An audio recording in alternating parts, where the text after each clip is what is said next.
Un tout nouvel épisode de Chic and Choc en force, guys. On est de retour et bien sûr avec Billy Dawson. Comment ça va, man? Ça va super, bro. Comment te va, bro? Yes, man. Je suis content que ça sur le podcast, man. Oh, yo. Love your energy, brother. Yeah. C'est ça, man. Yes, Wow. yes, yes. En tout cas, on est vraiment content. En tout cas, si tu nous écoutes pour la première fois, je suis vraiment content que tu sois là, autant sur YouTube que sur Spotify. Encore une fois, on lance le bonjour à Ali Blaise qui nous prête son local. Et puis vraiment, c'est un plaisir qu'il puisse nous prêter son local à chaque fois.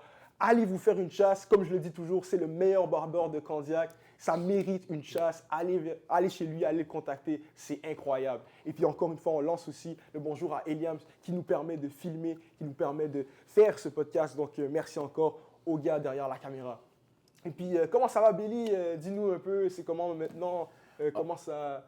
Ça va vraiment bien, ça va vraiment Ok. bien. Je suis vraiment rempli du Saint-Esprit. Ah, Vraiment, Dieu fait du bien. Et c'est vraiment une très, très belle saison dans ma vie, personnellement. Que ce soit dans l'entrepreneuriat, que ce soit dans le ministère. C'est vraiment une très, très belle saison. Puis je enjoy to the max right now. Ouais, c'est vraiment ça pour moi. Ah. Ouais.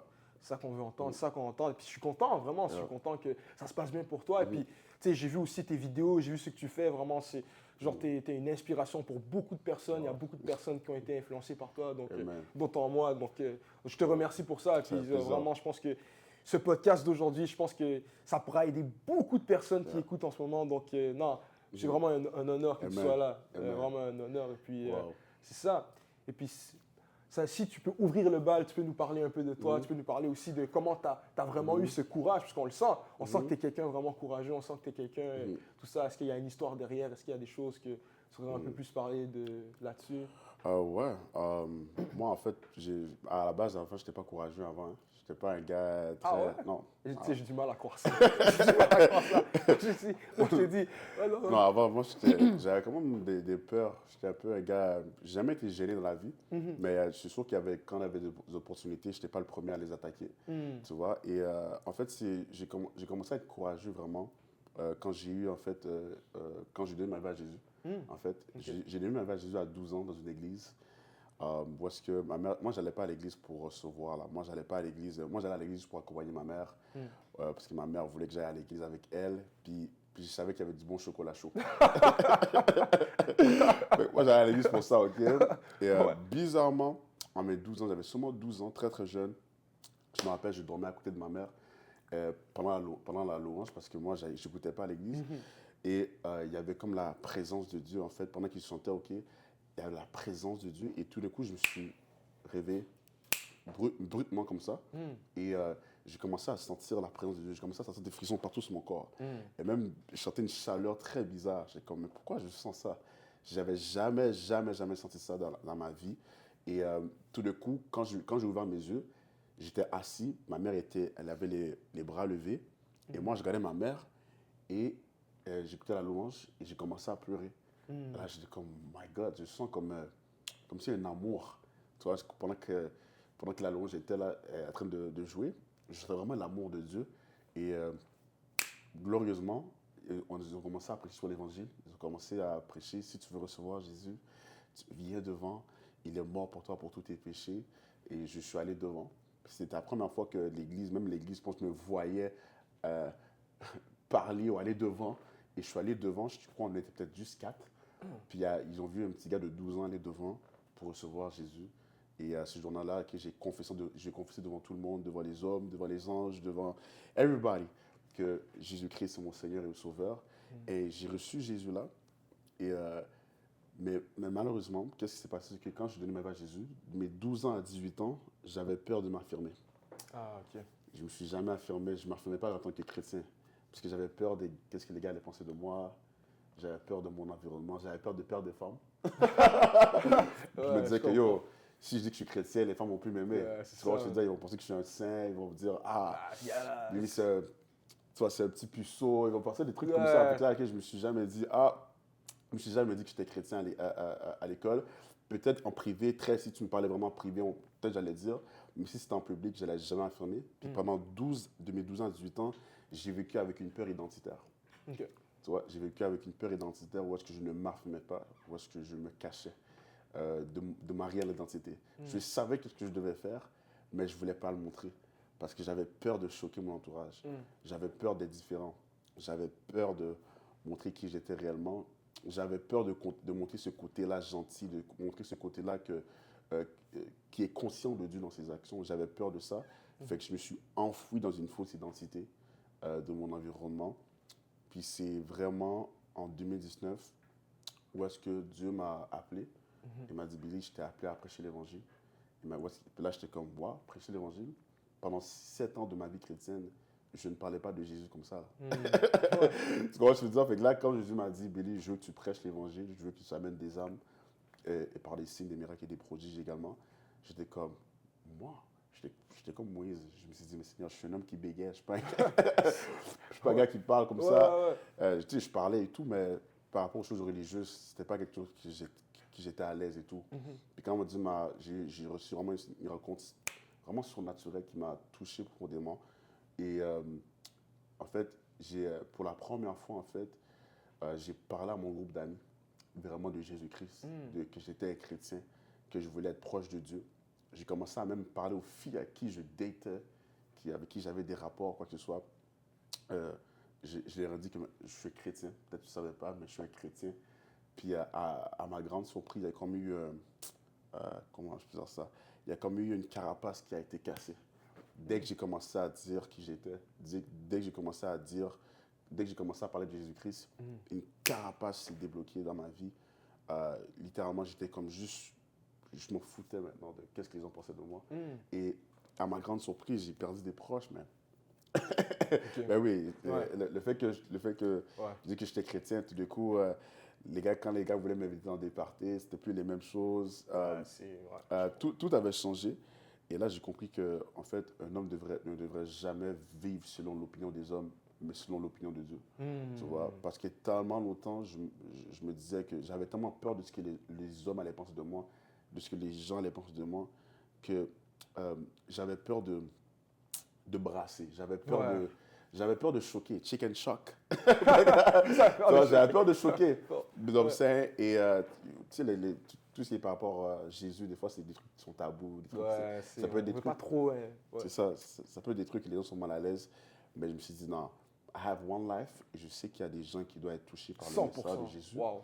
Et je ne peux pas mourir en fermant ma bouche. Fait que j'ai dit, hey, if I gotta die for Jesus, bah, en programmant sa parole, si je perds des amis, who cares? I have one life. Je me suis, après cette rencontre-là en 2019, je me suis dit, oh, I'm going to preach the gospel to everyone that I know. Et ça a été le tournant de ma vie, de ma destinée, que ce soit dans le ministère, que ce soit dans les âmes qui ont été sauvées par la suite. C'est là que j'ai vu que, waouh, il y a tellement plus au-delà lorsqu'on ne vit plus selon la peur, mais selon la foi et le courage de Dieu. Waouh. Il y a tellement plus au-delà si on vit selon la foi et le courage de Dieu. Waouh. Non, ce que tu dis, c'est fort. Et puis, tu sais, il y a un truc qui m'a percuté que tu as dit, puis ça me tourne encore dans la tête. Tu as dit un truc comme ça, tu as dit que tu savais ce que tu devais faire, mais il y a quelque chose qui freinait. Il y a quelque chose c'est comme si tu avais cette carapace, c'est comme si tu avais.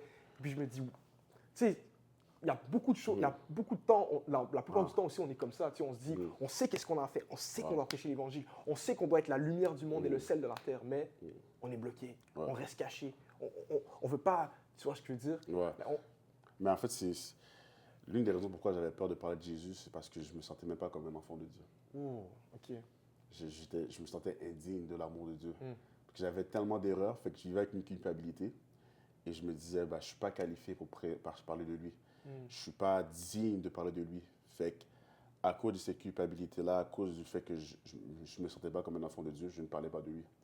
Puis le déterminant dans ça, c'est qu'en 2019, dans ma rencontre, Dieu m'a vraiment montré, mais Billy, mon fils. J'ai entendu la voix de Dieu qui m'a dit, Billy, mon fils, tu es mon enfant. Alléluia. J'étais appelé. J'étais qualifié. Tu es mon enfant. J'étais choisi. Et j'ai compris que le changement avec Dieu est toujours une question d'identité en premier. Tout le temps. C'est vraiment Dieu, lorsque Dieu veut changer un homme, il ne va jamais commencer par son exécution. Il va toujours commencer par son identité. Il va toujours commencer par le montrer qui il est vraiment. C'est ce que moi je veux dire. Et il a dit, il a dit à Pierre, lorsqu'il voulait pêcher les poissons, il a dit, tu ne seras plus un pêcheur d'hommes. Tu ne seras plus un pêcheur de poissons, mais un pêcheur d'hommes. Alléluia. Il a dit, tu seras un pêcheur d'hommes. Il a montré une autre identité qu'il n'avait pas auparavant. Et c'est vraiment ça. J'ai compris que vraiment pour voir le réveil, pour voir des âmes sauvées, pour être utilisé par Dieu, il faut absolument comprendre qui tu es en Jésus. C'est bien dit, mais Yeah. tu dois comprendre ton identité en Jésus. Puis, ultimement, ça ne vient pas de toi. C'est Non, pas, c'est OK, ça. qu'est-ce que moi, je dois essayer de faire pour changer? Parce que C'est ça. la plupart du temps, on se dit, ah, mais qu'est-ce que moi, je pourrais essayer de faire pour changer? Comment moi, je pourrais changer? Mais ce n'est pas par rapport à nous, c'est par rapport à ce que lui, il a fait Exactement. et ce qu'il va faire en nous. Tu vois, Exactement. je veux dire? Ouais. Et puis, c'est ce qu'il fait en nous que, ultimement, ça fait la différence. Ouais. C'est fou que tu en parles de ça parce Ouais. que beaucoup de gens pensent qu'ils vont mériter le ciel par leurs bonnes actions. Ouais. Et c'est ça que je pensais. Ouais, dis-toi, je pensais la même chose. Explique-moi, vas-y. Dis-toi, moi, tu sais, moi j'ai grandi à l'église, j'ai grandi à l'église toute ma vie. Tu sais, et puis, moi, je pense que je t'avais déjà dit ça, mais moi, je pensais qu'en étant un bon chrétien, tu as fait ce que tu as à faire. Tu as lu ta Bible, tu es allé à l'église, tu as donné ta dîme, tu as dit bonjour aux gens, tu ne te déranges pas trop. Alors, pour moi, ça, c'est, tu as fait ce qu'il y avait à faire. J'ai rempli, tu sais, j'ai monté comment dire, les étapes, j'ai monté les trucs, donc, là, je suis bien. Mais ultimement, un jour, j'ai parlé avec un type, c'était un gars, tu sais, un évangéliste dans la rue, tu vois. Il est venu me voir, puis il parlait et tout. Puis c'est là, qui avait fait un déclic, tu vois. Et puis il était venu me voir dans la rue et tout. Et puis je terminais l'école et puis je rentrais. Et puis là, après, il vient me parler, il commence à me poser des questions. Genre, qui a inventé l'œil et tout. Puis moi, je dis, moi, je crois en Dieu. Puis moi, je crois que c'est Dieu qui a inventé l'œil. Il me dit, tout ça. Puis il dit, puis est-ce que toi, tu penses que tu vas aller au paradis? Puis je dis, moi, je suis au paradis. Puis j'étais fier, tu vois, tout ça. Puis il me dit, pourquoi? Il me dit, parce que je suis un bon chrétien. Tu vois, je suis un bon chrétien. Je suis à l'église, je fais ceci, tout ça. Et puis là, après, il me dit une question simple. Est-ce que tu as déjà péché? Ouais, j'ai déjà péché, mais ouais, j'ai déjà péché. Il me dit, OK. Est-ce que tu as déjà menti? Est-ce que tu as déjà. Je dis, ouais, tout ça. OK. Et puis lui, il m'a dit clairement, il m'a dit, pas juste en fonction de la loi de Moïse et tout, du sens que celui qui transgresse une loi a transgressé contre toute la loi, et que la condamnation du péché, c'est la mort. Tu vois? Et puis, il n'y a absolument rien que tu peux faire, absolument rien qui peut racheter ça. Tu vois, je veux dire, aucune de tes bonnes actions peut faire en sorte que tu mérites une certaine, on va dire, je sais pas moi, ça efface ton péché. Non, ça ne fonctionne pas comme ça. Automatiquement, dès que tu pêches, c'est fini. La condamnation, c'est la mort. Et dès que j'ai vu ça, j'étais comme, attends, mais je suis cooked. J'étais comme, oh, what? Attends, mais je comprends pas. Et puis, c'est là, toute ma vie, tu sais, je suis comme, mais je comprends pas. Tu vois, et puis, c'est de là où ce qu'il a dit. Et puis, c'est là où j'ai vraiment compris l'importance du salut en Jésus-Christ. Tu vois, c'est là où j'ai compris où est-ce que le type il est arrivé, il m'a dit et puis c'est là où est-ce que Jésus, Dieu a vu notre situation, il a vu que c'était impossible qu'on soit capable pas uniquement de venir à lui, mais ultimement aussi d'avoir la vie éternelle. Et donc il a envoyé son fils que lui, il avait le choix. Il avait le choix et il a décidé je vois tous ces gens-là, moi je vais décider d'aller jusqu'au bout. Je vis cette vie parfaite, je vais vivre cette vie parfaite, je vais mourir à la croix pour les péchés justement de ces gens-là. Et puis, ultimement, tout ce qu'on a à faire, c'est par la foi. C'est ça. C'est par la foi. Et puis, tu vois, dans Éphésiens 2:8, ça le dit, tu vois, car c'est par la grâce que vous êtes sauvés, par le moyen de la foi. Et cela ne s'agit pas de vous, c'est le don de Dieu, tu vois.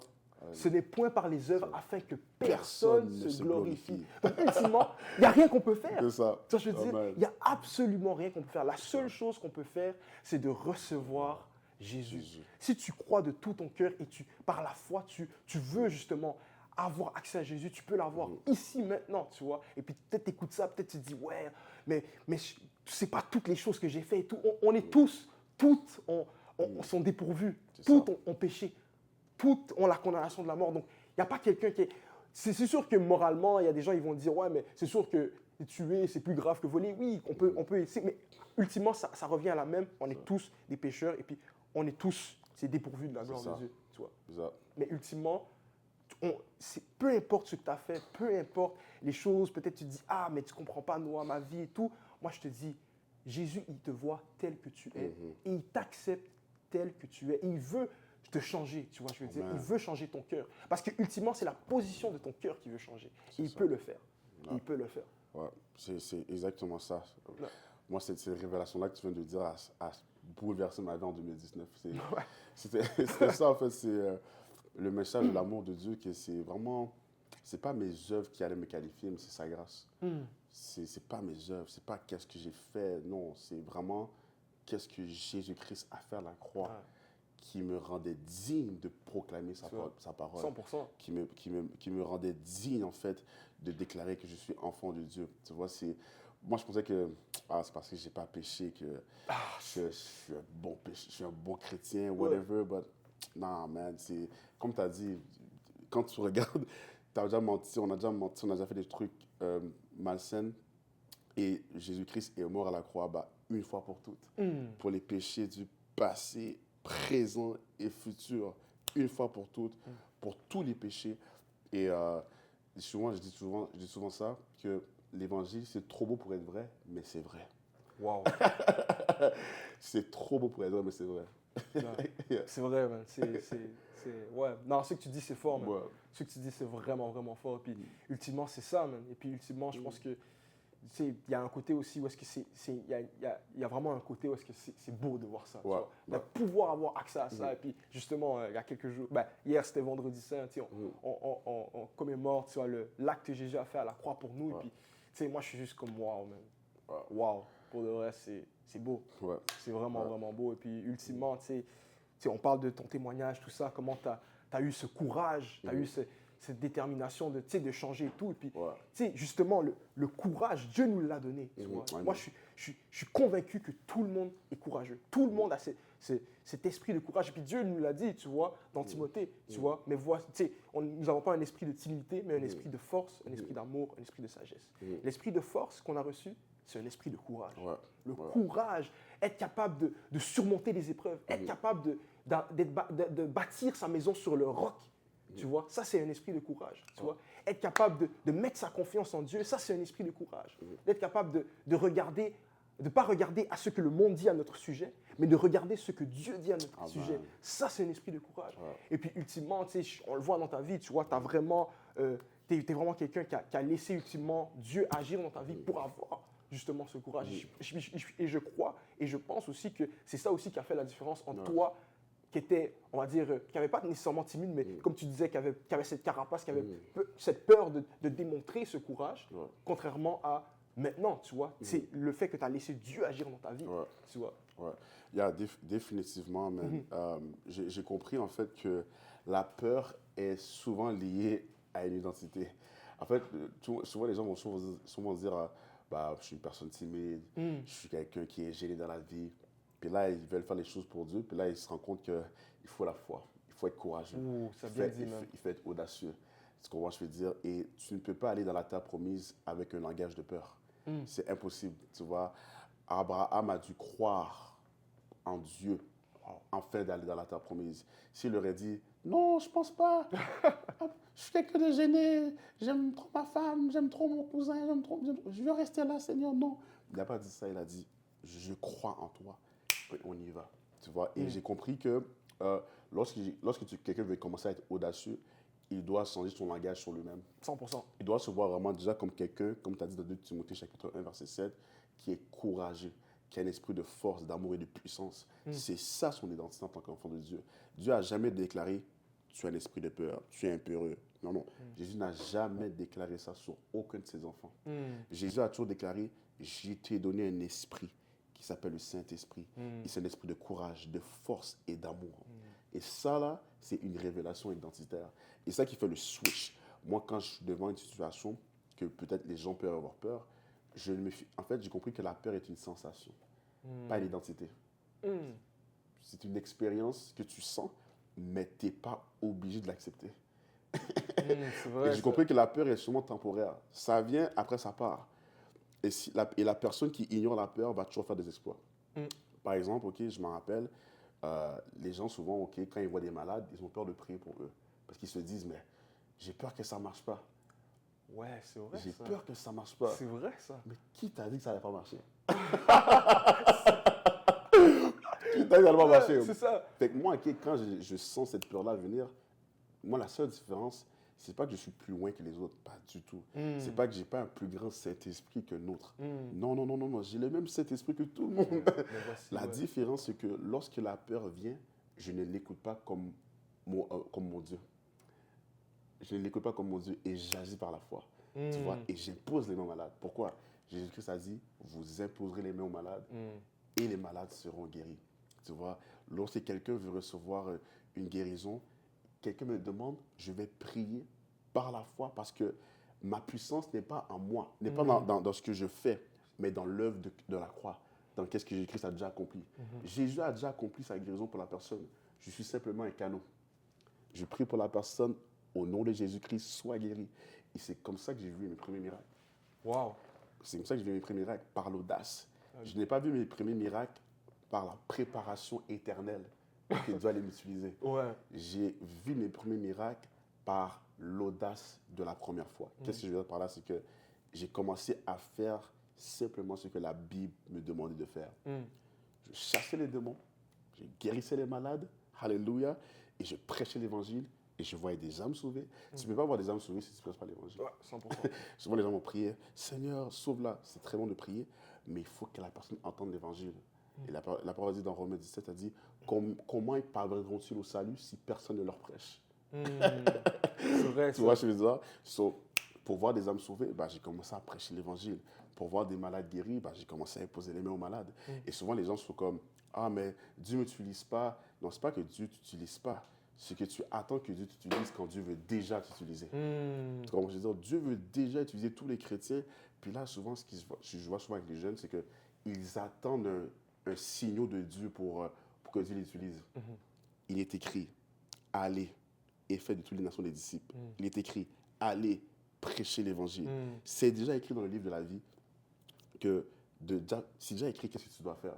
Tu vois? Mais souvent, les gens sont tellement influencés par les réseaux sociaux. Ils sont même des fois parfois un peu mystiques. Ils sont comme, j'attends que le Seigneur me révèle la vision. En fait, je comprends que les choses de Dieu, ta destinée se révèle petit à petit. Obéissance par obéissance, il te montre davantage. Et la parole de Dieu dit que celui qui est fidèle dans les petites choses soit également fidèle dans les grandes. Souvent, les gens veulent prêcher dans les foules, mais ils ne veulent pas prêcher à leurs amis. Simple. Simple, aussi simple que ça. Tu vois? Aussi simple que ça. Moi, tu sais, souvent les gens voient mes vidéos et sont comme, ah, je te veux dans des conférences, quoi, sur ça. Ça n'a jamais commencé avec une conférence. Ça n'a jamais commencé avec une foule. Jamais. Ça a commencé dans mon sous-sol en parlant à ma petite sœur de Jésus. Ça a commencé dans les écoles en parlant à mes amis de Jésus. Ça a commencé dans ma famille en parlant à mes tantes, mes tantiers, mes cousins de Jésus. Tu vois?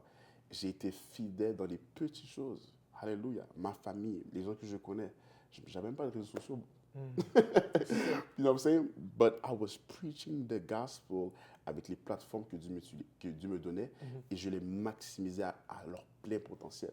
Jusqu'à temps qu'à un moment donné, je parlais tellement de Jésus-Christ que là, Jésus-Christ, c'était comme, bon, parle à une plus grande foule. Ouais, c'est ça. Et là, tout d'un coup, ma première invitation dans une église, quelqu'un m'a contacté et m'a dit, Billy, tu as évangélisé mon petit frère, il a donné sa vie à Jésus. J'aimerais ça que tu dises ton témoignage. Oh! Je dis, waouh, ok. Fait que pour la première fois de ma vie, j'ai témoigné dans une église devant plein de jeunes. Et là, des âmes sont venues à Christ. Tu vois? Et c'est comme ça que ça a commencé. Et j'ai compris que l'appel de Dieu commence par les petites choses. L'erreur que les gens font, c'est qu'ils veulent se concentrer sur les grosses choses, mais ça commence dans les petites choses. Pour commencer à être audacieux, commence à être audacieux avec les petites choses. Audacieux avec les petites choses. Quand Dieu te demande, va prier pour telle personne, vas-y. Tu vois? Et ce n'est pas une question de performance. Non, c'est une question de confiance en Dieu. Si Dieu te dit de prier pour cette personne-là, c'est parce que tu es une bénédiction pour cette personne-là. Dieu va passer par toi pour la toucher. Et moi, ma grande surprise, je te dis, le nombre de personnes que j'ai vues être impactées par mon pas de foi grâce à Jésus m'a ébloui. Ça m'a ébloui. Je me suis dit, mais waouh! Imagine si je ne l'aurais pas fait, ça ne serait jamais passé. J'ai vu des gens être sauvés. Tu aurais cru que impossible que cette personne-là redonne sa vie à Jésus. Impossible. J'ai parlé à des gens qui étaient inapprochables. Et Dieu me disait, dis-la que Jésus t'aime, que Jésus l'aime. Dis-la que Jésus l'aime. Dis-la, prêche-la l'évangile.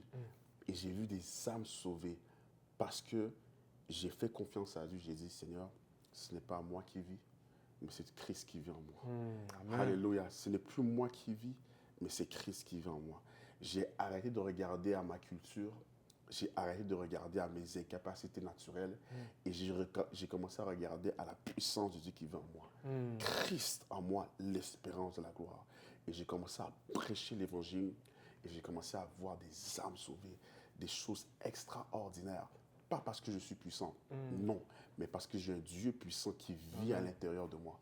Tu vois, c'est la puissance de Dieu. La parole de Dieu dit que la prédication de la croix est une folie pour ceux qui périssent. Mais pour nous qui sommes sauvés, c'est la puissance de Dieu. C'est la puissance de Dieu, man. C'est tout, man. C'est tout, man. It's everything. It's everything. Vraiment, la puissance de Dieu est dans l'œuvre que Jésus-Christ a fait pour nous. Et si tu la proclames, tu vas voir des choses extraordinaires.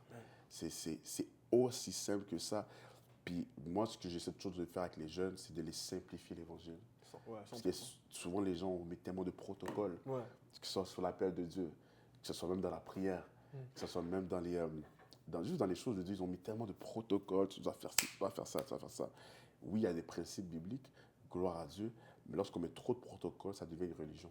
Ouais, 100%. Ça devient une religion. Et quand tu simplifies l'évangile, quand tu simplifies ta relation avec Dieu, ça devient 100 fois plus efficace. Parce que je te dis, dans l'ère que nous sommes dans les réseaux sociaux, les gens veulent tout faire pour compliquer la vie chrétienne. Ouais, 100%. Et le plus que tu compliques ta vie chrétienne, le plus que souvent les gens doutent de leur salut. Ouais, c'est vrai. Les gens sont comme, ok, mais moi, j'ai pas fait ça. Ok, mais ça, c'est quoi ça, là? Moi, j'avais jamais entendu parler de ça. Ouais, les réseaux sociaux. C'est le flow. C'est le flow que je vois tout le temps. Puis les gens sont confus, les gens sont comme, mais là, j'ai pas fait ça. Est-ce que ça veut dire que Jésus m'aime? Et ben là, j'ai pas encore commencé ça. Est-ce que ça veut dire que je suis en retard? Il y a toutes sortes de choses que les jeunes, parfois, ont par l'influence médiatique. Et voilà pourquoi c'est tellement important qu'un jeune qui veut avancer avec Dieu, qui veut être courageux, qui veut commencer à être audacieux, doit se fier à la parole de Dieu. Tu vois? Ouais, 100%. Doit vraiment comprendre qu'est-ce que Jésus-Christ dit par rapport à lui, mais également comprendre qu'est-ce que Jésus-Christ veut de lui. Alléluia, dans les Écritures. Puis ça, j'ai compris que la foi n'augmente pas par les prières. La foi augmente par la parole. Pourquoi? Romains 10, verset 17. La foi vient de ce qu'on entend. Et de ce qu'on entend vient de la parole de Christ. Le plus que tu entends la parole de Dieu, le plus que ta foi augmente. Si tu n'entends jamais de message sur le courage, comment vas-tu être courageux? Amen. Si tu entends constamment des messages sur le fait que tu es impur, que tu es indigne. Ah ouais, c'est sûr que tu vas te dire, ah mais yo, là je comprends pas. Et tout. Exactement. Fait il faut entendre des messages de foi qui te fortifient. Moi, par exemple, dans ma maison, j'écoute des messages qui m'encouragent, qui m'édifient, qui me fortifient, qui me donnent du courage, qui me montrent que je suis capable. Et c'est ça, en fait, qui fait en sorte que je suis capable de faire les choses que je suis appelé à faire. C'est parce que j'écoute des messages de foi.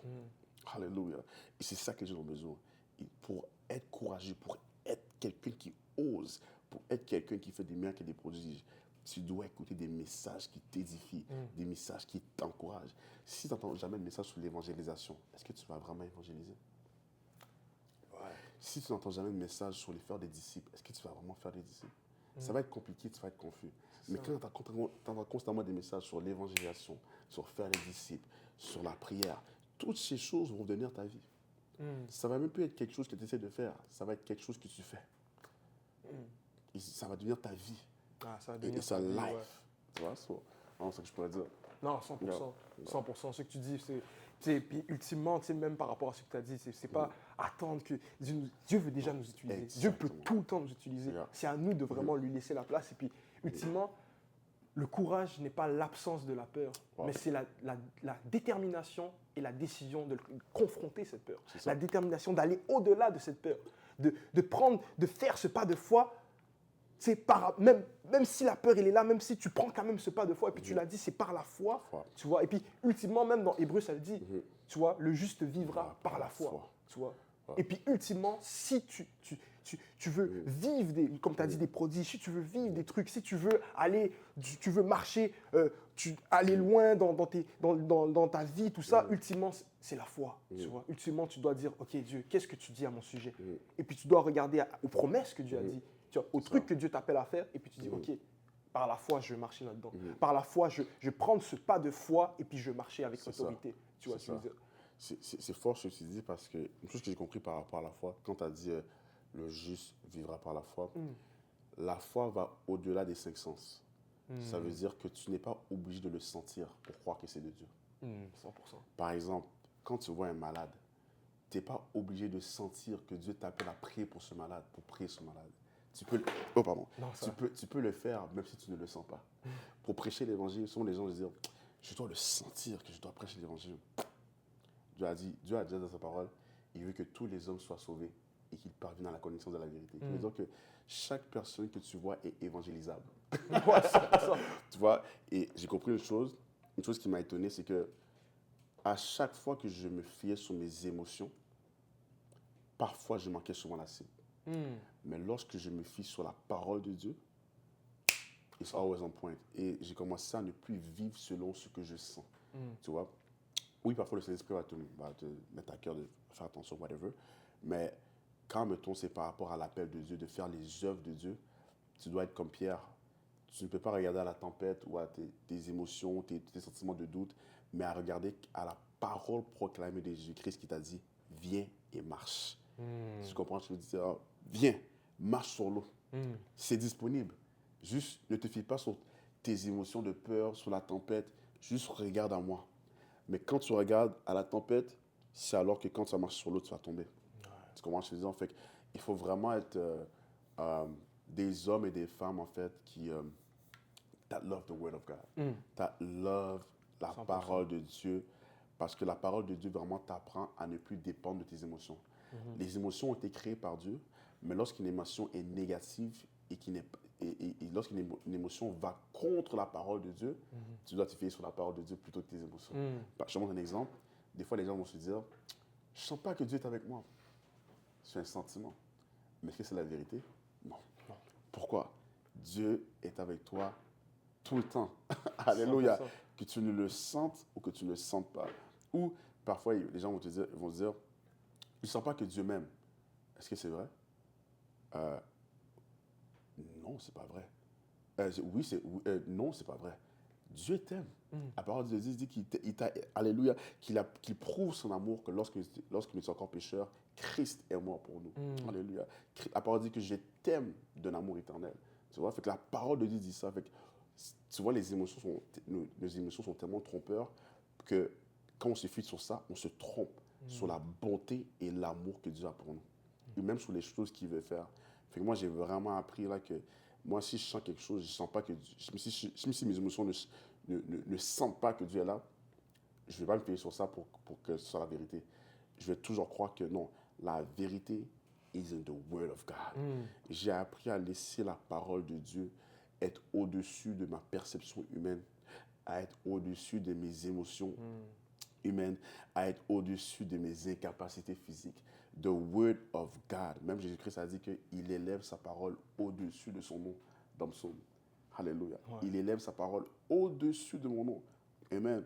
Et vraiment, quand tu élèves la parole de Dieu, en fait, un jeune va être extraordinaire. Ce jeune-là va faire des exploits partout où il va. Il va même être étonné de comment c'est plus facile qu'il le pensait. Ouais.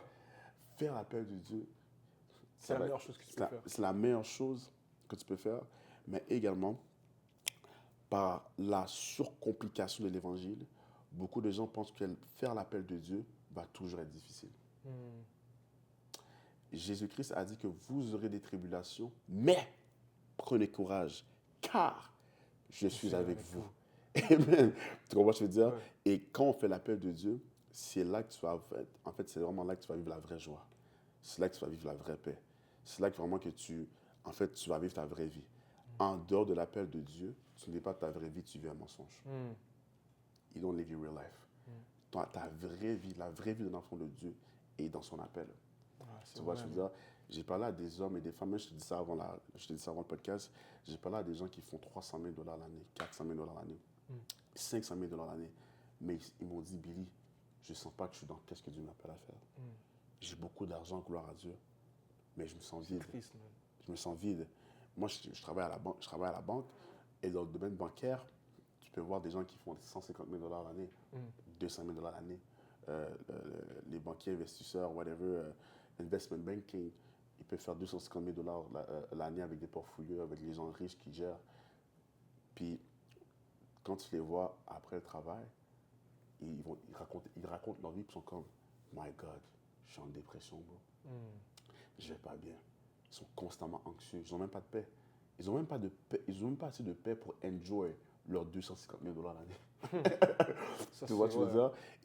dire? C'est comme. Et c'est là que tu vois que le besoin spirituel est vital pour le bien-être de l'être humain. Jésus-Christ dans la vie d'un homme est vital. Et je suis revenu à une conclusion qu'il y a une place dans le cœur de l'homme qui est seulement disponible pour Jésus-Christ. Yeah, 100%. Seulement disponible pour Jésus-Christ. Et Dieu veut qu'on prospère, gloire à Dieu. Mais Dieu veut qu'on ait la paix. Amen. Parce que si tu n'as pas la paix, mais tu es malade, qu'est-ce qui se passe? Ça va être dur. Tu vas souffrir. Tu vas souffrir. Tu vas Tu vois, je souffrir. veux dire, si tu as beaucoup d'argent, mais tu n'as pas la paix, comment vas-tu enjoy? Si tu as plein d'enfants, mais tu n'as pas la paix, comment vas-tu enjoy avec tes enfants? La différence entre chrétien et un païen, c'est que nous avons la paix au milieu des choses qu'on fait. Tu comprends ce que je veux dire? Et puis, pas n'importe quelle paix. Et pas n'importe quelle paix. Une paix qui dépasse toute intelligence, Intelligence. toute circonstance. C'est ça. Tu vois? C'est ça. C'est la paix de Dieu, là, c'est tellement important pour un chrétien de vivre dans la paix, man. Même pour être audacieux et courageux, il faut apprendre à vivre dans la paix. Si tu es toujours stressé, anxieux, confus, ça va être dur de courageux. Tu vas toujours te remettre en question. Mais quand tu as la paix que Dieu est avec toi, quand tu as la paix que tu es réconcilié avec Dieu, quand tu as la paix, en fait, que tu sais que tu es enfant de Dieu, tout coule naturellement. Tu vois, tout coule. Tu n'es même plus en train de te questionner qu'est-ce que je dois dire dans ça, qu'est-ce que je vais te dire. Juste comme, Dieu est avec moi. Si Dieu est avec moi, qu'il soit contre moi, il va me diriger. I will do the thing. Je vais faire la chose parce que je sais, j'ai la ferme assurance que Dieu est avec moi. Je n'ai rien à stresser. Tu vois, moi, je ne vis pas ma vie sur la pression. Je vis ma vie à partir du repos.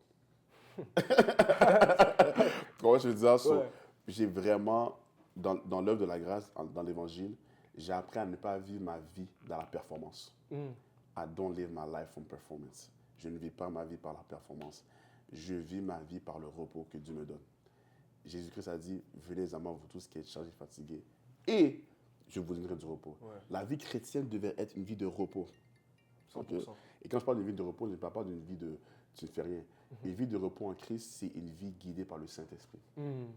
C'est une vie où est-ce qu'il est reposé sur la direction du Saint-Esprit. Il arrête de se fier sur ses propres forces humaines et il se fie sur sa force spirituelle qui est en Jésus-Christ. Yeah. Puis même, tu sais, c'est ça, genre, c'est pas se fier à nous, puis à ce qu'on peut dire, de temps en temps. On veut se fier à nous, tu sais, puis même l'apôtre Paul va parler de ça, il va dire, tu sais, parce que ma parole ne reposait pas sur des discours persuasifs basés sur une sagesse humaine, tu vois. C'est pas basé sur la sagesse humaine, mais il faut que l'esprit prenne le contrôle. Il faut que l'esprit prenne le contrôle, tu vois, je veux dire. Ultimement, c'est ça que tu dis, puis tu sais, c'est ça qui, ça me parle beaucoup ce que tu dis, parce que ultimement, c'est vrai. Ultimement, c'est vrai. Et puis, ultimement, Jésus va le dire, tu vois, par rapport aux gens qui tu sais, ultimement, tu recherches pas forcément ce que Dieu veut pour toi, mais seulement ce qui pourrait combler, peut-être, tu essayes de combler des désirs, des trucs, mais ultimement, à quoi bon de gagner le monde entier si tu perds ton âme, tu vois? À quoi bon pour un homme de gagner le monde entier si tu perds? Tu pourrais avoir tout, tu vois? Et puis, il y a un truc que moi, ça me percute toujours, c'est le fait que le diable, tu sais, quand il va tenter Jésus, tu vois, il va lui tenter au niveau de trois choses, tu vois, tu vas lui tenter au niveau de la chair, bien sûr, avec le pain et tout ça, et il va lui tenter aussi, la deuxième ou la troisième tentation, il va lui tenter avec les choses du monde, tu vois, pour qu'il puisse se prosterner et pour qu'il puisse avoir justement son cœur, son âme. Et puis moi, ce qui m'a toujours rendu en questionnement et tout, c'est pourquoi le diable serait prêt à offrir à Jésus le monde entier. Pourquoi il ne serait pas à offrir tout ce qui est de l'extérieur pour quelque chose de l'intérieur? Ça veut dire que ce qui est de l'intérieur vaut beaucoup plus que celle qui est de tout l'extérieur. Wow. Tu vois, je veux dire, il n'y a absolument rien qui peut combler l'intérieur, Wow. sauf si ce n'est pas Dieu lui-même. Tu vois, il n'y a absolument rien. Tu essaies de combler avec les femmes, tu essaies de combler avec l'argent, tu essaies de combler avec tous les biens matériels, mais ultimement, il n'y a rien qui peut combler. Même si on te donne tout ça, tu seras toujours en questionnement, tu seras toujours en... Tu vois, je veux dire, alors que Jésus-Christ, il dit non, je suis le chemin, la vérité, la vie, tu vois. Et puis, ultimement, c'est ça qu'on a besoin, tu vois. Si tu veux être dans le bon chemin, si tu veux, justement, à connaître la vérité, et ultimement, si tu veux vivre cette vie, si tu veux avoir la vie éternelle, c'est Jésus-Christ, tu vois, je veux dire. Et puis, c'est comme il va lui dire, tu vois, comme oui, on va avoir des tribulations, oui, c'est sûr que, mais ultimement, prends courage, parce que, ultimement, Jésus, oui, il a, de un, il a vaincu le monde, et de deux, il est avec toi. Il est avec toi. Tu vois ce que je veux dire? Donc, s'il y a des choses que Dieu t'a mis à cœur, tu peux le faire. Si tu te dis, ah, mais ça fait longtemps que je voulais prêcher, je voulais parler de l'évangile, appelle ton ami, dis-lui, yo, en passant, je dois te parler, c'est important. Yo, tu sais, prends courage. Tu peux prendre ce courage, tu peux, parce que, premièrement, Dieu t'a donné cet esprit de courage. Et puis, de deux, comme tu peux le faire, Dieu t'a donné cette force. Dieu t'a donné cette force, peu importe, de guérir les malades, de chasser les démons, de toutes ces choses, tu vois, dont on appelle et tout. Et puis, ultimement, Dieu nous a donné des dons. Tu vois, Dieu nous a donné des dons. Puis, Dieu, c'est pas un homme pour se reprendre ses affaires. Non, Dieu nous a donné des dons, tu vois, je veux dire. Et puis, on est tous appelés à les utiliser, tu vois, en fonction de sa volonté, tu vois. Et puis, moi, je pense que, tu sais, il faut pas, tu sais, et je connais plein de gens, c'est comme, ouais, mais tu comprends pas, je suis bon à faire ça, mais genre, tu sais, j'ai peur que tu sais, mais ultimement, il y a un gars, il m'a dit ça, puis il m'a dit ça hier. Le soleil ne peut pas s'empêcher de briller. Wow. Le soleil ne peut pas s'empêcher de briller. Ultimement, si tu es appelé à faire quelque chose et tu peux le faire, fais-le. Wow. Fais-le. C'est ça. Parce que ultimement, si tu fais ça avec Dieu, tu peux le faire. Tu peux le faire. Ultimement, si tu marches conformément à la volonté de Dieu, ce que Dieu a dit à ton sujet, tu peux le faire. C'est ça. Tu vois? Et puis, Wow. non, pour de vrai, quand il m'a dit ça, même moi, j'étais yo. Parce qu'on parlait de plusieurs trucs et tout. Et puis, il me dit seulement comme ça, il me dit, yo, mais. Parce que moi, je lui disais par rapport à mes propres inquiétudes, il me dit, yo, Noah, le soleil ne peut pas s'empêcher de briller. ça. Et quand il m'a dit ça, ça m'a hit. J'ai dit, non, c'est vrai ça. Ouais. Tu vois? Ouais. C'est vrai.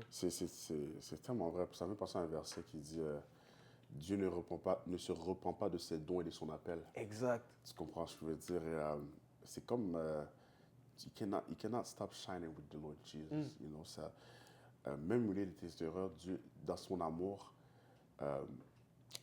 lorsque le péché abonde, la grâce surabonde.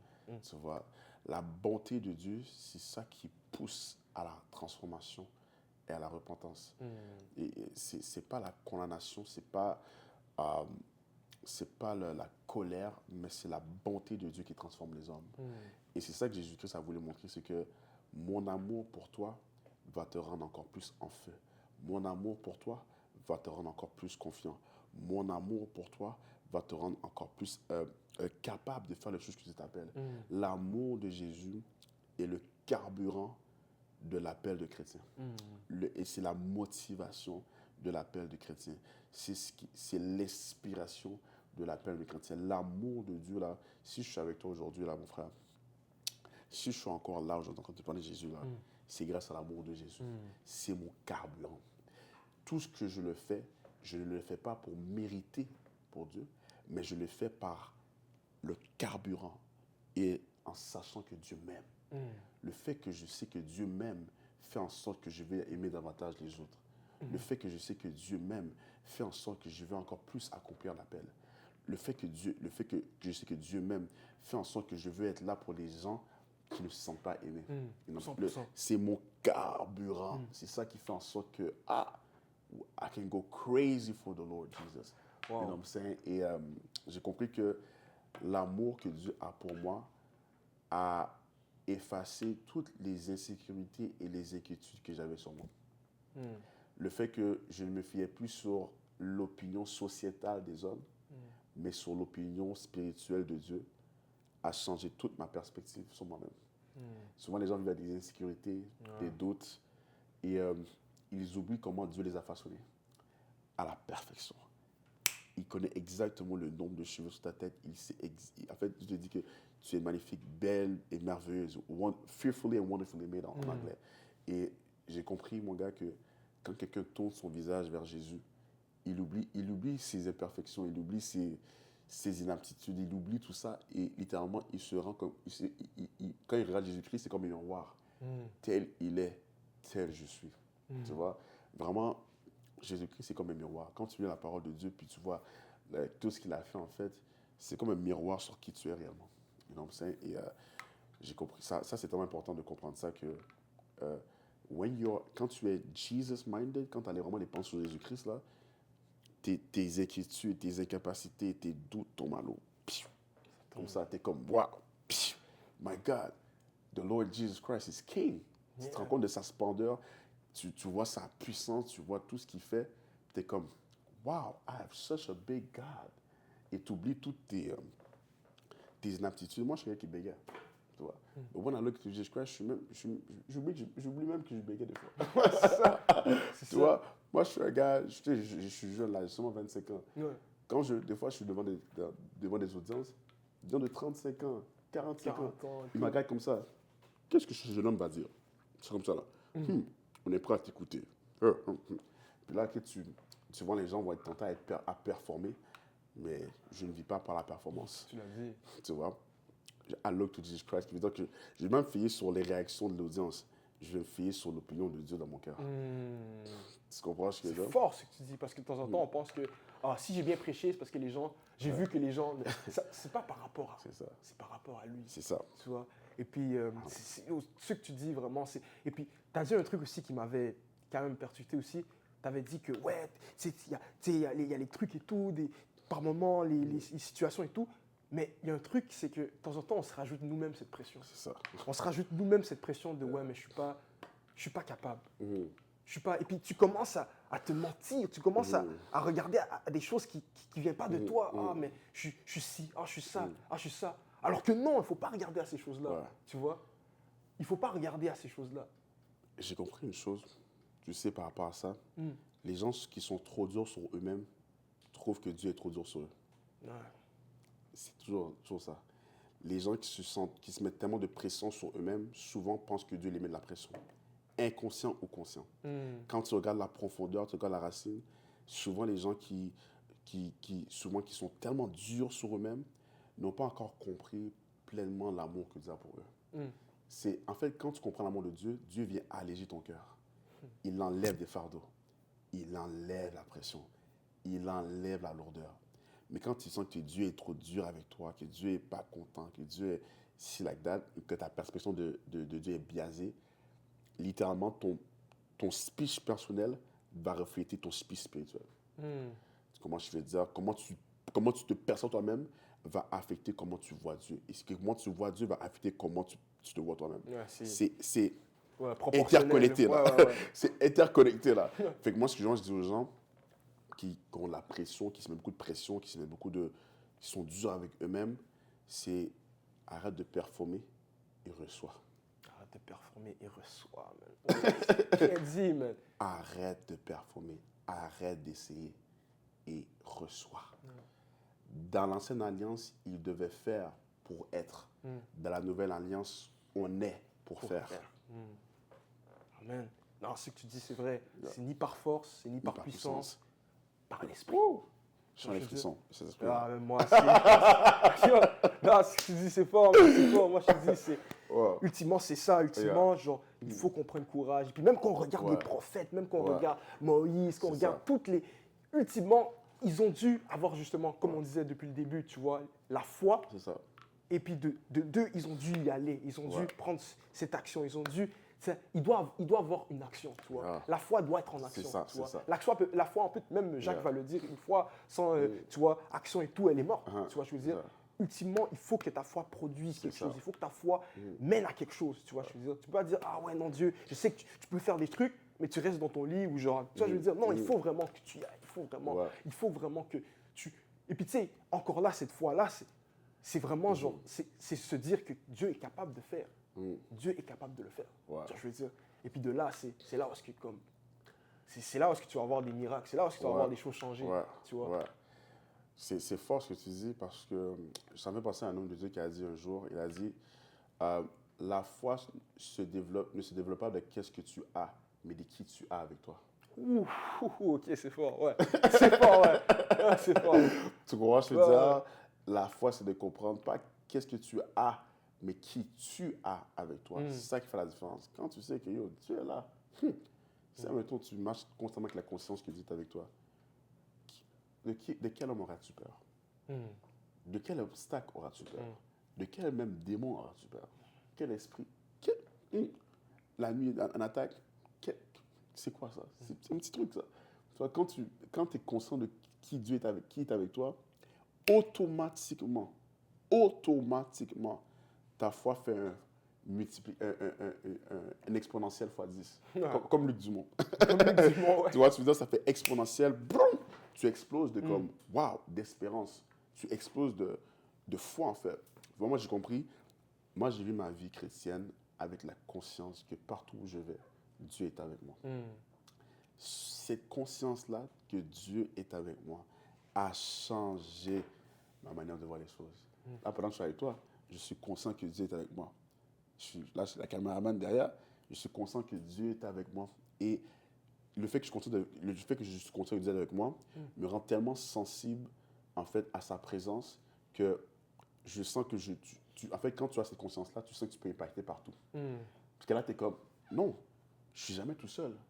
L'une des raisons pourquoi les gens ont souvent peur de l'appel, c'est parce qu'ils pensent que Dieu ne sera pas avec eux dans leur parcours.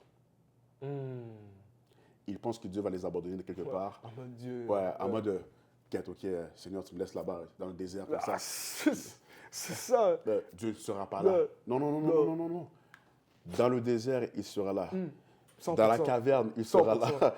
Dans les moments d'incompréhension, il sera là. Et quand tu comprends qu'il est avec toi, always, il te fait exploit. Comme avec Moïse. C'est ça. Il a dit, je serai avec toi. Moïse avait peur. Il était peureux. Mais quand Dieu a dit, ma présence, dans l'anglais, ça dit, my presence shall be before you. C'est-à-dire, ma présence sera avec toi. Moïse a pu diriger un peuple de 500 000 personnes. Ben, c'est ça. Et puis Moïse, tu sais, quand tu regardes les Écritures, quand tu retournes dans Exode et tout ça, et tu vois que Moïse, il doutait. Il dit comme, ouais, mais Seigneur, tu sais, Moïse, c'était un homme comme tout le monde. Il était là, ouais, mais je sais pas bien parler. Il dit, puis Dieu, il dit, non, t'inquiète, je vais t'envoyer Aaron. Aaron va parler pour toi. Oh, je vais t'envoyer les anciens, tu pourras aller voir le pharaon avec lui. Tu sais, Dieu était là tout le long. Même quand Moïse, il dit, ouais, mais Seigneur, le peuple parle contre moi. Seigneur, qu'est-ce que je dois faire? Il dit, non. Utilise le bâton, frappe le bâton. Tu vois, Dieu était avec lui tout le long. Tu vois, et puis là, on dit, ouais, Moïse a fait des grands trucs, mais oublie pas, Dieu était avec lui tout le long. Et puis, j'avais une pensée, justement, il y a le prophète Jérémie, tu vois, et puis Dieu va se révéler au prophète Jérémie et tout ça. Et puis, tu sais, je lis rapidement, tu vois, dans Jérémie, chapitre 1, verset 4, si ça dit, la parole de l'Éternel m'a adressé. Avant de te former dans le ventre de ta mère, je te connaissais, et avant que tu naisses, je t'avais consacré. Je t'avais désigné prophète pour les nations. Et puis lui, j'ai répondu, ah Seigneur éternel, je ne sais pas parler car je suis trop jeune. L'Éternel m'a dit, ne prétends pas que tu es trop jeune, car tu iras trouver tous ceux vers qui je t'enverrai, et tu diras tout ce que je t'ordonnerai. N'aie pas peur d'eux, car je suis moi-même avec toi pour te délivrer, déclare l'Éternel. Ça, c'est tellement puissant. C'est tellement puissant de savoir que où est-ce que Dieu va t'amener, qu'est-ce que Dieu t'appelle à faire, qu'est-ce que Dieu te dit de faire. Ultimement, Dieu est avec toi. Dieu est avec toi. Et ça, c'est une des plus grandes choses que tu peux recevoir. Parce que de savoir que l'Esprit de Dieu est en toi, le même esprit que tu étais avec Jésus, c'est le même esprit qui est avec toi. Jésus a dit, je vais vous envoyer cet esprit. Tu vois, je vais vous envoyer, attendez avant de recevoir cette puissance et puis de recevoir la puissance du Saint-Esprit pour justement de guérir les malades, chasser les démons, ressusciter les morts, de guérir toute infirmité. C'est puissant. C'est puissant. Et puis, ultimement, on a reçu cet esprit. Et puis, ultimement, il faut que tu crois que tu as reçu cet esprit pour faire des grandes choses. Tu vois, je veux dire, tu ne peux pas le faire. Comme on le dit depuis le début, c'est ni par puissance, ni par force, mais il faut que tu crois que tu as reçu cet esprit. Et puis, ultimement, c'est avec cet esprit que tu vas pouvoir, justement, te libérer de tellement de choses, de tellement de fardeaux. Et puis, dans cette vie où est-ce que ça avance tellement vite, on voit un gars de 12 ans, et le gars est millionnaire à 12 ans. On voit des trucs, ah ouais, j'ai 6 entreprises. On essaye de vendre des trucs, mais ultimement, le monde va toujours offrir des choses. Le monde va toujours avoir des perceptions, des théologies, de la sagesse humaine. Mais non, il faut que ça vienne de quelque chose de plus haut. Il faut que ça vienne de quelque chose de plus grand. Et puis quelque chose qui est fort, c'est dans Corinthiens, ça dit, Car Dieu utilise les choses folles de ce monde pour confondre les sages. Dieu utilise les choses petites de ce monde pour confondre les grandes. Ultimement, ça dépasse les choses, la compréhension humaine. Ça ne vient pas de nous, ça vient de lui. Wow. Tu vois, si on peut faire les podcasts, si on peut faire les choses qu'on peut faire, ultimement, moi, personnellement, je peux le dire, si je peux faire les choses que je peux faire, ça ne vient pas de moi. De temps en temps, il y a des gens qui sont comme, ouais, Noah, toutes les choses que tu fais, de temps en temps, j'entends des trucs, et je dis, oh, ce que moi je peux faire, toi aussi tu peux le faire. Dieu aussi t'appelle à faire certaines choses, tu vois. Et puis ultimement, ça ne vient pas de moi. Tu vois, je veux dire, Dieu aussi peut t'utiliser de la même manière. Et Dieu veut t'utiliser de la même manière. So, prends courage, va jusqu'au bout. Ne te laisse pas déstabiliser par les événements, mais va jusqu'au bout. Parce que ultimement, Dieu nous appelle à aller jusqu'au bout. Tu vois, dans Matthieu 24:13, il va le dire aussi. Mais celui qui persévérera jusqu'à la fin sera sauvé. Pour persévérer, il faut que tu prennes le courage. Amen. Pour persévérer, pour aller jusqu'au bout, il faut que tu sois courageux. Il faut que tu te dises, non, je dois tout donner. Il ne faut pas que j'aille peur de ce que les gens disent. Il ne faut pas que j'aille peur de ce qu'on peut penser de moi. Il faut que je regarde à ce que Dieu dit à mon sujet. Et ultimement, là, tu pourras aller jusqu'au bout. Et puis ça, je pense que tout le monde peut le faire. Amen. Tout le monde peut le faire. Tu vois, Jérémie, pour moi, c'est une inspiration. Lui, il dit, il est trop jeune et tout. Dieu, il dit, non. Tu n'es pas trop jeune. C'est pas parce que tu ne sais pas parler. Moi, je t'ai appelé. Tu vas trouver des gens dans les nations. Tu sais, c'est un gros truc. Tu sais, moi. Et puis, il dit qu'il connaissait, comme tu as dit, il connaît tous les cheveux que tu as sur la tête. Il t'a, pendant la conception, même avant que tu sois dans la conception de ta mère, lui, il savait les plans qu'il avait pour toi. Donc, ultimement, tu peux aller jusqu'au bout. Tu vois ce que je veux dire? Tu peux aller jusqu'au bout. Non. T'as tout dit, bon. Non, moi, je suis convaincu. Convaincu à 100%. Et puis, tu sais, encore là, si tu as des doutes, et puis, on va prier justement, on va prendre le temps pour prier. Mais, tu sais, si tu as des doutes, si tu as des moments, tu te mets une pression sur toi-même, si tu juges qu'en ce moment, tu te dis, ouais, mais en toute honnêteté, je regarde, je te dis, ouais, mais je me sens tellement loin de Dieu. Wow. Regarde, aujourd'hui, c'est ton jour. Aujourd'hui, c'est un jour où est-ce que Dieu te dit, hey, aujourd'hui, c'est le jour. C'est ça. C'est le jour où est-ce que tu peux encore revenir, tu peux encore te dire, hey, il n'est jamais trop loin. La main de Dieu est jamais trop loin de quelqu'un qui en a besoin. Au contraire, Dieu est proche des gens qui ont le cœur brisé. Dieu est proche des gens qui sont affaiblis. Tu vois, je veux dire. Et puis, ultimement, c'est Jésus. Jésus peut faire le changement dans ta vie. Jésus peut le faire. Et puis, si tu veux, comme on va prier en ce moment, tu peux fermer les yeux et tout ça. Amen. Et puis, si tu pourras prier pour nous, ça serait vraiment... Amen. Ça serait vraiment nice. Alléluia. Je pense vraiment que ce podcast-là, c'était pas une coïncidence. Puis je pense qu'il y a même des gens qui vont regarder ce podcast-là, puis tu sais pas si, aujourd'hui, si tu meurs, tu sais pas si tu vas au ciel. Mais vraiment, si tu veux recevoir Jésus, on va prier ensemble. Amen. Et après ça, je vais également prier pour les d'autres personnes.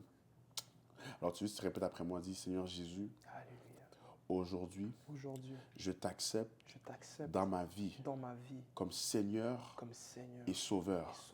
Je crois que tu as été mort et que tu as été ressuscité pour tous mes péchés. Je déclare aujourd'hui que je suis enfant de Dieu grâce à ton sacrifice que tu as fait pour moi. Au nom de Jésus. Et je vais vraiment prier pour tout. S'il y a des chrétiens qui me regardent, qui sont peut-être découragés, qui peut-être vivaient dans la performance, le jugement, qui sont peut-être dans la peur, je vais faire une prière pour toi. Seigneur, je te rends grâce, Seigneur, pour leur vie, parce que aujourd'hui, Seigneur, ton onction, ton esprit, Seigneur, vient briser les jougs. Seigneur, vient vraiment guérir tous ceux qui avaient le cœur brisé, tous ceux qui se sentaient indignes, Seigneur. Ton amour, Père, vient les toucher maintenant, là, aujourd'hui, Seigneur. Que ta présence, Seigneur, puisse les envahir. Père, fais-les du bien, que ta paix, Seigneur, résonne dans leur cœur, que ta joie, Seigneur, jaillisse en eux dans le nom de Jésus. Seigneur, je déclare, Père, qu'ils vont faire des miracles, des exploits avec toi, parce que ta parole les a délivrés, parce que la parole de Dieu dit que vous connaîtrez la vérité et la vérité vous affranchira. Et je te rends grâce, Seigneur Jésus, parce qu'aujourd'hui, ces gens-là qui nous écoutent, Père, ont été libérés par la puissance transformatrice de l'œuvre de la croix en ton nom. In Jesus' name I pray. Amen. Alléluia. Amen. En tout cas, merci Billy. C'était un plaisir, man. Je te dis, c'était incroyable. Et puis, tu sais, même encore là, non, tout ce que tu as dit, tout ça, moi personnellement, ça m'a vraiment parlé, ça m'a aidé justement à juste, aussi ça clarifie beaucoup de choses, beaucoup de, tu sais, de temps en temps on se met des trucs, on se met plein de fardeaux par nous-mêmes, mais ultimement, on a tout dit, c'est ni par force, ni par puissance, mais c'est par l'esprit. Et puis on peut tout faire. Il n'y a plus aucune condamnation pour tous ceux qui sont en Jésus. Aucune condamnation. Ultimement, tu peux être capable de faire les choses, tu peux faire l'appel de Dieu, tu peux être courageux, prends courage. Et puis, je suis vraiment content que tu es là, que ce podcast a pu t'encourager. Ultimement, tu peux nous dire tes retours et tout ça. N'hésite pas à partager ça à quelqu'un qui en a besoin. C'est vraiment important. Il y a des gens qui ont besoin d'entendre ce message, de s'être fortifié. Si tu as besoin d'écouter ce message plusieurs fois, écoute ce message plusieurs fois, ça va t'aider.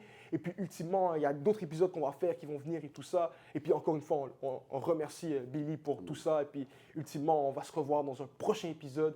Prenez soin de vous, la famille. On vous aime fort. Ciao. Je te remets ma vie. Aujourd'hui, pardonne mes péchés. Pardonne mes péchés. Lave-moi de ton sang. Lave-moi de ton sang. Je crois que tu es mort pour moi. Je crois que tu es mort pour moi. Je crois que tu es mort pour mes péchés. Je crois que tu es mort pour mes péchés. Mes péchés sont pardonnés. Mes péchés sont pardonnés. Je t'accepte comme mon Seigneur et Sauveur. Je t'accepte comme mon Seigneur et Sauveur. Je crois que je suis né de nouveau. Je crois que je suis né de nouveau. Merci de m'accepter. Merci de m'accepter. Merci Jésus de me restaurer. Merci Jésus de me restaurer. Amen. Amen. Si tu as fait cette prière sérieusement, moi je te garantis un jour, tu es à ma place en train de parler à tous ces gens qui ne comprennent pas. Dieu là, il force pas, tu comprends? Il force vraiment pas. Donc je te dis, congrats, bro, congrats.